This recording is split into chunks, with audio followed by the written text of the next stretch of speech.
সুলতান সুলেমান, তারপরে হুররাম সুলতান, তারপরে এই ধরনের এই যে ইউসুফ জুলেখা, এই ধরনের যে ম্যাগাজিন ইয়াগুলা নাটক সিনেমাগুলো প্রচার করা হচ্ছে এবং ম্যাগাজিনে তাদের গল্প লেখা হচ্ছে, এগুলো পড়া বা দেখা যাবে কিনা। 2 নম্বর, বাংলাদেশে একজন আর্টিস্ট তুরস্ক থেকে আসতেছে, তার অনুষ্ঠানে আমরা যেতে পারবো কিনা, যে এই তুর্কি সিরিয়ালে অভিনয় করে। আচ্ছা, কে আসতেছে আমার জানা নাই, সম্ভবত কেউ আসতেছে বাংলাদেশে।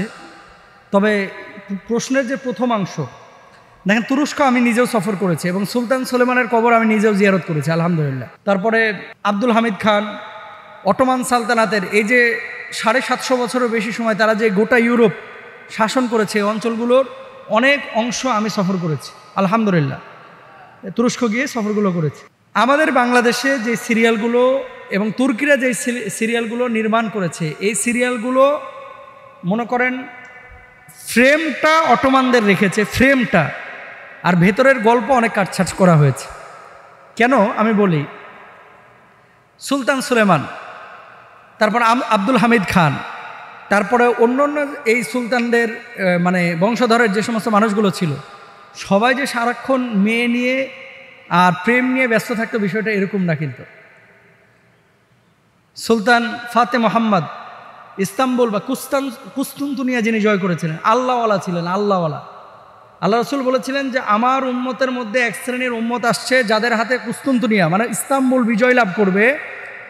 এই ইস্তাম্বুল বিজয় যারা লাভ করবে, এই ইস্তাম্বুল জয় যারা লাভ করবে, এদেরকে আল্লাহ সুবহানাহু ওয়া তাআলা বদরি সাহাবীদের মতো মর্যাদা দেবে, আর বদরের যুদ্ধ যারা করেছে তাদের মতো মর্যাদা দেবে। তো সুলতান ফাতে মোহাম্মদ, ওনারা কুস্তুনতুনিয়া জয় করেছে, ওনারা সে মর্যাদা পাবেন। ওনারা আল্লাহওয়ালা ছিলেন এবং ইমানের জোরে না, মানে ইমানের জোরে কিন্তু তারা জয়লাভ করেছিলেন। তো এরকম সারাক্ষণ যদি প্রেম নিয়ে, নারী নিয়ে মত্ত থাকতেন, এই বিজয়কে আল্লাহ তাআলা তাদেরকে দিতেন। এবার আসেন রাষ্ট্রনায়ক, ধরেন কথার কথা, এই যে সৌদি আরবের যে প্রিন্স যারা আছে, 5 ভাই, 4 ভাই ভালো, 1 ভাই খারাপ। বাপের একই মানে ফ্যামিলির 10টা ভাই আছে বা সন্তান আছে, 10 জনের মধ্যে 8 জন ভালো, 2 জন খারাপ, এরকম হয় কি হয় না? সুলতানদের মধ্যে কিছু সুলতান এরকম ছিল যারা বিলাসী জীবনযাপন করত। ইভেন এদের কাপগুলো স্বর্ণের বানানো, চামচগুলো স্বর্ণের বানানো, যেখানে যে কোমটে মূত্রত্যাগ করতো সেই মূত্রত্যাগের কোমটের ওপরে স্বর্ণের ফ্রেম লাগানো। এখনও আছে এই সমস্ত বিল্ডিংগুলো, এরা রক্ষণাবেক্ষণ করে রেখেছে, তুরস্ক গেলে দেখতে পাবেন। তো বিলাসী জীবনযাপন করেছে, এটা তাদের একান্ত নিজস্ব ব্যাপার। কিন্তু সমস্ত সুলতান বা এই অটোমান সালতানাতের পুরো সময়গুলো যে এভাবে কেটেছে, বিষয়টা কিন্তু এরকম না। আমর ইবনুল আস, আবু আইয়ুব আল আনসারী রাদিয়াল্লাহু তাআলা আনহু, নবীজি সাহাবী, তার বয়স ছিল 82 বছর, বুড়া হয়ে গেছে। ও যে নবীজি বলেছিল ইস্তাম্বুল যে জয়লাভ করবে তাকে বদরি সাহাবীদের মতো মর্যাদা দেওয়া হবে, এই 82 বছরের বুড়া সাহাবী ঘোড়া নিয়ে তুরস্ক চলে গেছে। সুবহানাল্লাহ বলবেন না? আরে একা না তো, ওনার সাথে আরও অনেক সাহাবী ছিলেন। সৌদি আরব থেকে তুরস্কের দূরত্ব মিনিমাম 3000 কিলোমিটার। কয় হাজার কিলোমিটার? 3000 কিলোমিটার ঘোড়াতে চড়ে গেছে ইস্তাম্বুল জয় করবে। উনি সাহাবী আবু আইয়ুব আনসারী রাদিয়াল্লাহু তাআলা আনহু সরাসরি নবীজিকে দেখেছেন। এই বুড়া সাহাবীদেরকে নিয়ে ইস্তাম্বুল জয় করতে পারে নাই, ওখানে খ্রিস্টানদের এত পাওয়ার ছিল।